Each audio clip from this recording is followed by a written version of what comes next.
sec 4a সমান cosec a minus 20 হয় তবে এর মান কত, যেখানে 4a ধনাত্মক সূক্ষ্মকোণ বলা আছে।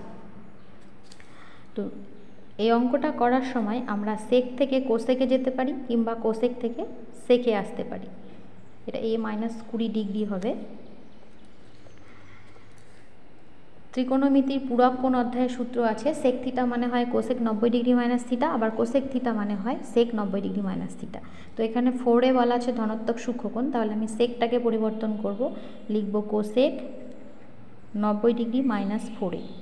দেখো দুই দিকে এবার কোসেক আসলো, তাহলে আমি একই কোণানুপাত আসার জন্য কোণের মানগুলো সমান লিখতে পারি, অর্থাৎ 90 ডিগ্রি মাইনাস 4a সমান a মাইনাস 20 ডিগ্রি, বা 90 ডিগ্রি প্লাস 20 ডিগ্রি সমান a প্লাস 4a, বা